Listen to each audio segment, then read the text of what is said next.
శ్రీ మాత్రే నమః. అందరికీ నమస్కారం అండి. ఈ రోజు వీడియోలో 2025వ సంవత్సరంలో మనకి మార్చి 30వ తేదీ నుంచి ఏప్రిల్ 7వ తేదీ వరకు చైత్ర వసంత నవరాత్రులు అనేవి మనకి రానున్నాయండి.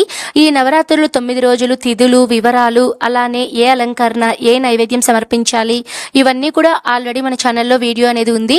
ఈ వీడియోలో వచ్చేసి పూజా విధానం ప్రతి ఒక్కరూ కూడా తేలికగా చేసుకునే విధానమే నేను ఈ వీడియోలో తెలియజేస్తున్నానండి.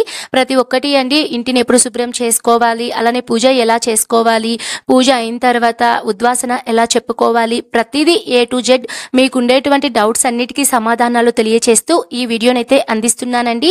ఈ వీడియోని స్కిప్ చేయకుండా చివరి వరకు చూడండి. మీకున్నటువంటి డౌట్స్ అన్నీ కూడా క్లియర్ అవుతాయి. ఇంకా ఎవరికైనా డౌట్స్ ఉంటే మీరు కామెంట్ చేయండి, ప్రతి ఒక్కరికి రిప్లై అనేది ఇస్తానండి. చైత్ర వసంత నవరాత్రులను మనం ప్రత్యేకంగా లలితా నవరాత్రులు అని, శ్రీరామ నవరాత్రులు అని, గర్భ నవరాత్రులు అనే పేరుతో అయితే పిలుస్తామండి. ఈ నవరాత్రులు చాలా శక్తివంతమైనటువంటి ఈ నవరాత్రులను సాక్షాత్తు దేవతల సైతం ఈ నవరాత్రులను అయితే లలితా అమ్మవారిని అయితే ఆరాధించారట అండి. అంతటి శక్తివంతమైనటువంటి రోజులండి. మనకి నవరాత్రులు అనగానే ప్రతి ఒక్కరికి గుర్తుకు వచ్చేది దేవీ శరణ్ నవరాత్రులు. మనకి దసరా టైంలో వస్తాయి కదండి, ఆ నవరాత్రులు అంటూ మనకు గుర్తుకు వస్తాయండి. అప్పుడు మనం అమ్మవారికి పూజ చేస్తే ఎంతటి ఫలితం వస్తుందో, ఈ నవరాత్రుల్లో కూడా మనము అమ్మవారికి పూజ చేస్తే అంతే ఫలితం అనేది వస్తుందండి. ఈ నవరాత్రుల్లో ప్రత్యేకంగా మనము లలిత అమ్మవారిని, అలానే శ్రీరామచంద్రమూర్తిని అయితే మనం ఆరాధిస్తాము. అయితే పూజ ఎలా చేసుకోవాలండి అంటే, మనకి ఈ సంవత్సరం మార్చి 30వ తేదీ ఆదివారం రోజైతే వచ్చిందండి. ఈ వసంత నవరాత్రులు ప్రారంభమైన రోజునే మనకి ఉగాది పండుగ అండి. ఈ రోజు నుంచే మనకి వసంత ఋతువు అనేది ప్రారంభమవుతుంది.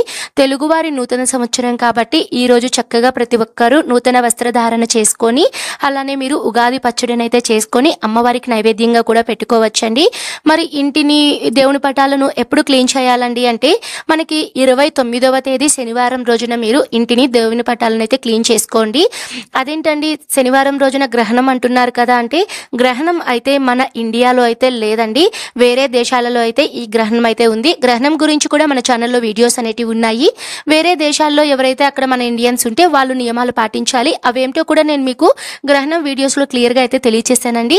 మన ఇండియాలో గ్రహణం లేదు కాబట్టి శనివారం రోజునే మీరు హ్యాపీగా ఇల్లంతా క్లీన్ చేసుకునేటప్పుడు నీళ్ళల్లో కొద్దిగా కళ్ళు ఉప్పు, కొద్దిగా పసుపు వేసుకొని ఇంటిని శుభ్రం కనుక చేసుకున్నట్లయితే ఇంట్లో ఏదైనా నెగిటివ్ ఎనర్జీ ఉంటే పూర్తిగా రిమూవ్ అయిపోయి ఇంట్లో ఒక పాజిటివ్ వైబ్ అనేది ఉంటుందండి. మీరు శనివారం రోజున కొత్త అమావాస్య అంటారండి, ఆ అమావాస్య రోజున లక్ష్మీ అమ్మవారికి కూడా పూజ చేసుకోవచ్చు. తర్వాత ఆదివారం రోజున ఉదయాన్నే తలస్నానం చేసుకొని ఇంటిని, వాకిలిని శుభ్రం అనేది చేసుకొని, దేవుని పటాలకు ఆల్రెడీ చక్కగా పసుపు కుంకుమలు పెట్టుకొని ఉంటే మీరు చక్కగా పుష్పాలతో అలంకరణ అనేది చేసుకోండి. నవరాత్రులు పూజలు అనేటివి ఎవరైతే చెయ్యాలి అని అనుకుంటున్నారో, ఒకవేళ మీ ఇంటి ఆనవాయితీ ప్రకారం కలశం అఖండ దీపం ఉంటే పెట్టుకోవచ్చండి. మొదటి రోజు అంటే మార్చి 30వ తేదీన ఉదయాన్నే 6:30 లోపల మీరు కలశం అఖండ దీపం పెట్టుకోండి. ఒకవేళ మాకు ఆనవాయితీ లేదండి అనుకున్న వాళ్ళు పర్లేదండి, మీరు ఏదైనా ఒక పీఠం అనేది ఏర్పాటు చేసి ఆ అమ్మవారి ఫోటో, అలానే శ్రీరామచంద్రమూర్తి ఫోటో పెట్టుకొని మీరు పూజ అనేది చేసుకోవచ్చండి. నేనైతే ఇక్కడ పూజలో లలిత అమ్మవారి ఫోటో పెట్టుకొని పూజ చేస్తున్నానండి. మీరు మీ దగ్గర లలిత అమ్మవారి ఫోటో ఉంటే పెట్టుకోండి, శ్రీరామచంద్రమూర్తి ఫోటో ఉంటే పెట్టుకోండి. ఒకవేళ లలిత అమ్మవారి ఫోటో లేదు అనుకున్న వాళ్ళు పర్లేదండి, మీ దగ్గర దుర్గా అమ్మవారి ఫోటో ఉన్న, అమ్మవారి స్వరూపం ఏ మూర్తి ఫోటో ఉన్నా కూడా మీరు పూజలో పెట్టుకొని సాక్షాత్తు లలితాదేవిగా భావించి మీరు పూజ అనేది చేసుకోవచ్చండి.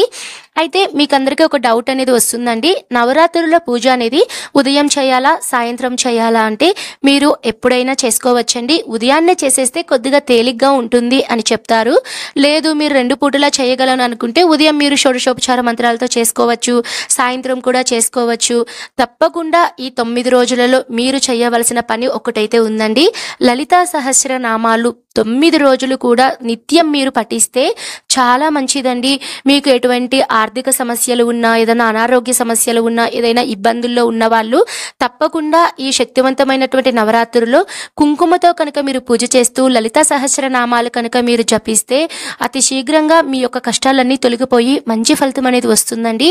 అమ్మవారికి మనం పూజ చేస్తే ఎప్పుడు కూడా మంచి జరుగుతుందండి. ఈ నవరాత్రుల్లో మరి పూజ ఎలా చేసుకోవాలి అన్న విషయానికి వస్తే, ఏదైనా ఒక పీఠం పెట్టుకొని స్వామి అమ్మవార్ల ఫోటో పెట్టుకోవచ్చండి. లేదు అనుకున్న వాళ్ళు లలిత అమ్మవారి ఫోటో పెట్టుకోవచ్చు.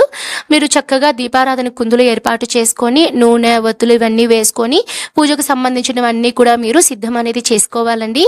మనము ఏ పూజకైనా సరే ఆదిదేవుడు విఘ్న నివారకుడు మొదటి పూజ్యులైనటువంటి ఆ గణపతికైతే మనం ఆరాధన చేసుకోవాలి. గణపతి ఫోటో కనుక ఉంటే పూజలో గణపతి ఫోటో కూడా పెట్టుకోవచ్చండి.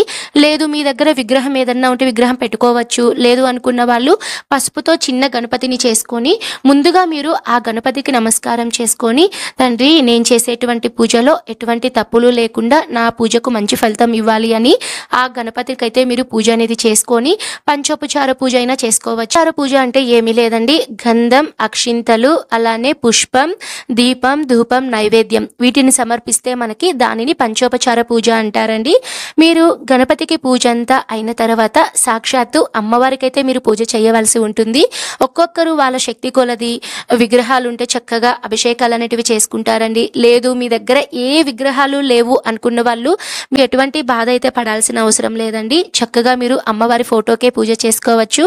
ఒకవేళ ఇంట్రెస్ట్ ఉంటే మీరు చిట్టి గాజులతో మాల కానీ గాజులతో మాల కానివ్వండి, అమ్మవారికి ఇష్టమైనటువంటి సుగంధభరితమైనటువంటి పుష్పాలతో మాలలు కానివ్వండి, లేదు అమ్మవారికి ఎరుపు రంగు పుష్పాలంటే చాలా ఇష్టం కాబట్టి ఎర్రటి రంగు పుష్పాలతో కూడా పూజించవచ్చండి.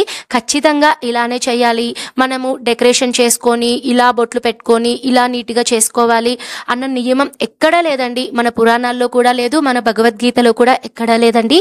మీరు నిండు భక్తితో కనీసం ఒక పుష్పం సమర్పించి ఒక దీపారాధన పెట్టి అమ్మకు మనస్ఫూర్తిగా నమస్కరించి అమ్మవారికి సంబంధించిన ఒక మంత్రం శ్రీమాత్రే నమః ఈ ఒక్క మంత్రాన్ని కూడా మీరు ఈ 9 రోజులు అమ్మవారి ముందు పఠించి మీరు ఎన్నిసార్లు పఠిస్తారో అన్నిసార్లు పఠించి ఆ అమ్మకైతే మీరు ఆరాధన అనేది చేసుకుంటే తప్పకుండా ఆ లలితాదేవి అనుగ్రహం అనేది లభిస్తుందండి. లలితాదేవి అంటే సాక్షాత్తు అమ్మల కన్నా అమ్మ ముగ్గురమ్మల మూలపుటమ్మ అండి. అందరికన్నా పెద్ద మహాశక్తి అండి లలితాదేవి అంటే. ఆ తల్లిని ఆరాధిస్తే ఈ శక్తివంతమైన రోజులలో అతి శీఘ్రంగా మీ కష్టాలన్నీ తొలగిపోయి మంచి ఫలితం అనేది వస్తుందండి. నేనైతే ఇక్కడ అమ్మవారికి పూజ అనేది చేసుకున్నానండి. గణపతికి పంచోపచార పూజ చేసుకున్నాను, అలానే అమ్మవారికి నేను షోడశోపచార పూజ అనేది చేసుకున్నానండి. కానీ ఒక చిన్న విషయం అండి, మనకి నవరాత్రులు శక్తివంతమైనవి కాబట్టి ఈ నవరాత్రుల్లో షోడశోపచార పూజలకి ప్రాముఖ్యత అనేది ఎక్కువ ఉంటుందట అండి. కాబట్టి ఒకవేళ మీకు షోడశోపచార మంత్రాలు తెలిస్తే పఠించండి. నేను మీకు ఒక చిన్న అప్లికేషన్ చెప్తానండి, స్తోత్రనిధి అని ఒక అప్లికేషన్ అయితే ఉంటుంది. మీకు ఎవరికైనా కావాలి అంటే నేను డిస్క్రిప్షన్లో ఇస్తాను. ఆ స్తోత్రనిధి అప్లికేషన్లో మీకు ఏ లాంగ్వేజ్లో కావాలన్నా సరే ఆ లాంగ్వేజ్లో మీకు మంత్రాలు అనేటివి వస్తాయండి. కేవలం నవరాత్రి పూజలే కాదండి, సంకష్టహర చతుర్థి పూజ, వరలక్ష్మి వ్రతాలు, నోములు, ఏదైనా సరే దీక్షలు ప్రతి ఒక్కటి కూడా మనకి అందులో పూజా విధానం మంత్రాలతో సహా ప్రతి లాంగ్వేజ్లో కూడా మీకైతే దొరుకుతాయండి. మీకు ఒకవేళ ఆ టైంకి మంత్రాలు తెలియవు, ఒకవేళ టీవీలో పెట్టుకొని మీరు చేసుకోలేరు అనుకున్న వాళ్ళు నేను చెప్పినటువంటి ఈ స్తోత్రనిధి అప్లికేషన్లో మీరు చూసుకుంటూ మంత్రాలను అయితే పఠించుకోవచ్చండి. అందులోనే క్లియర్గా అక్షింతలు ఇలా వాడాలి, ఇలా మనం నీళ్ళనైతే చల్లాలి, పాద్యాలు ఇవ్వాలి, ప్రతిదీ కూడా క్లియర్గా ఉంటుందండి. నా దగ్గర నేనైతే లలిత అమ్మవారికి నా దగ్గర వెండితో లలిత అమ్మవారి విగ్రహం అయితే నేను ఒక చిన్నది తెచ్చుకున్నానండి. అమ్మవారికి చక్కగా నేను అర్ఘ్యపాద్యాలను సమర్పించి అలానే దీప ధూప నైవేద్యాలు గంధం పుష్పం అక్షింతలతో అమ్మవారికి నేను ఆరాధన అనేది చేసుకున్నానండి. మీ శక్తి కొలది మీరు ఏ విధంగా అయినా సరే చేసుకోవచ్చండి. ఈ రోజు నవరాత్రుల్లో మీరు ఏ నైవేద్యాలు చేసి పెట్టాలండి అంటే మీ శక్తి కొలది ఏవైనా సరే చేసి పెట్టచ్చండి. మనకి లలితా సహస్రనామంలో 99వ శ్లోకంలో కొన్ని శ్లోకాలు అయితే ఉన్నాయండి. అందులో మనకి క్లియర్గా తెలియచేయడం అయితే జరిగింది ఏ నైవేద్యాలు అమ్మవారికి ప్రీతో. ఒకవేళ మీకు కనుక శక్తి ఉంటే మీరు చేయగలని అనుకుంటే ఆ నైవేద్యాలు అయితే సమర్పించండి. పాయసాన్న ప్రియ అంటే పరమాన్నాన్ని అయితే మీరు అమ్మవారికి పెట్టుకోవచ్చండి. స్నిగ్ధౌధన ప్రియ అంటే కట్టు పొంగలి, గూఢాన్న ప్రీత మానస అంటే బెల్లం పాయసం అనేది అమ్మవారికి నైవేద్యంగా పెట్టుకోవచ్చండి. అలానే దద్యోధన శక్త దద్దోజనం అనేది అమ్మవారికి నైవేద్యంగా పెట్టుకోవచ్చండి. హరిద్రానైక రసిక అంటే పులిహోర అండి. అమ్మవారికి ఈ నైవేద్యాలంటే ప్రీతి అని మనకి లలితా సహస్రనామంలో అయితే క్లియర్గా అయితే శ్లోకాల్లో అయితే మనకి తెలియచేయడం అయితే జరిగింది. ఒకవేళ మీ శక్తి కొలది ఉంటే మీరు అవి చేసుకోవచ్చండి. లేదు ఏవి లేవు అనుకున్న వాళ్ళు మీకు అందుబాటులో ఏవైతే ఉంటాయో వాటితో మీరు నైవేద్యం అనేది చేసుకోవచ్చండి. కానీ నైవేద్యాలు నవరాత్రులు కాబట్టి కొద్దిగా ఉల్లి వెల్లుల్లి లేకుండా మీరు ఏదైనా సరే నైవేద్యం అనేది అమ్మవారికి పెట్టుకోవచ్చండి. లేదు అనుకున్న వాళ్ళు ఒక చిన్న బెల్లం ముక్కను కానీ లేదా పండ్లని కానీ మీరు అమ్మవారికి నివేదన అనేది చేసుకోవచ్చు. అష్టోత్తర శతనామావళి విషయానికి వస్తే లలితాదేవికి 108 అష్టోత్తర శతనామావళి నామాలైతే ఉన్నాయండి. కుంకుమ పూజ, మీరు నవరాత్రుల ముందు ఒక కుంకుమ ప్యాకెట్ అనేది తెచ్చిపెట్టుకోండి. ఆ కుంకుమ ప్యాకెట్ మీరు 9 రోజులు అమ్మవారికి మీకు ఎంత ఓపిక ఉంటే ఉదయం అష్టోత్తరాలు కుంకుమ పూజతో చేసుకోండి, సాయంత్రం కుంకుమ పూజతో చేసుకోండి. అలా మీరు ఎన్ని రోజులు కుదిరితే అన్ని రోజులు కుంకుమతో మీరు అష్టోత్తరాలు అంటూ పట్టించుకోండి. మనము కుంకుమ పూజతో చేయడం వలన చాలా ప్రయోజనాలు అయితే ఉన్నాయండి. ఎవరైతే స్త్రీలు నిండు సుమంగలిగా ఉండాలి అంటే కుంకుమ పూజతో పూజ చేస్తే చాలా మంచిదండి. నవరాత్రులు అన్నీ అయిన తర్వాత ఆ కుంకుమను మీరు ఏదైనా ఒక బాక్స్లో కానీ స్టోర్ చేసుకొని నిత్యం కూడా మీరు ఆ కుంకాన్ని అయితే ధరించవచ్చండి. నేనైతే ఇప్పటికీ ప్రతి సంవత్సరం కూడా నవరాత్రుల్లో చేసేటువంటి కుంకుమనే నేను ఇప్పటికీ ప్రతిరోజు నిత్యం ధరిస్తూ ఉన్నానండి. చాలా శక్తి అండి. మీరు ఎక్కడైనా బయటికి వెళ్ళేటప్పుడు కానీ ఏదైనా ఒక ముఖ్యమైన పనులకు వెళ్ళేటప్పుడు ఆ కుంకుమను పెట్టుకొని వెళ్ళడం కానీ, లేదు నేనైతే ఒక్కోసారి బయటకు వెళ్ళేటప్పుడు బయట ఉంటుంది కదండి మనకి ఆ దుప్పటకైతే లాస్ట్ అయితే కుంకుమ కట్టుకొని అయితే వెళ్తూ ఉంటానండి. ఎందుకంటే నాకు అమ్మ కుంకుమని నాతో పాటు తీసుకెళ్తూ ఉంటే నాకు అదొక ధైర్యం అండి. ఆ విధంగా కూడా అయితే మీరు చేసుకోవచ్చండి. అయితే ఈ విధంగా అమ్మవారికి పూజ అంతా అయిన తర్వాత మీ శక్తి కొలది అమ్మవారికి తాంబూలంగా ఏదైనా సరే సమర్పించవచ్చండి. మనకి ఈ 2025వ సంవత్సరంలో ఏప్రిల్ 7వ తేదీన మనకి దశమి తిథి అయితే ఉంటుందండి. మనకి తిథుల ప్రకారం అయితే 9 రోజులైతే 9 తిథులు పూర్తవుతాయండి. మీరు 7వ తేదీ అంటే సోమవారం రోజున అమ్మవారికి మీరు పూజ అనేది చేసుకొని సాయంత్రంగా మీరు ఉద్వాసన అనేది చెప్పేసుకుంటే సరిపోతుందండి. ఉద్వాసన ఎలా చేయాలండి అంటే నేను దీని గురించి కూడా ప్రత్యేకంగా వీడియో అయితే పెడతానండి. బట్ నేను మీకు కొద్దిగా తెలియాలి అనేది నేను చెప్తాను. ఉద్వాసన అంటే ఏం లేదండి, నవరాత్రులు నేను సంపూర్ణంగా చేసుకున్నానమ్మా అని చెప్పనేసి అమ్మకి మీరు నిండుగా తాంబూలం అనేది సమర్పించాలండి. నిండుగా అంటే మీ శక్తి కొలదండి. మీరు చీర, జాకెట్, కొంతమంది స్టిక్కర్ ప్యాకెట్, కోన్ ఇవన్నీ కూడా పెడుతూ ఉంటారండి. అలా నిండు తాంబూలం పెట్టుకోవచ్చు.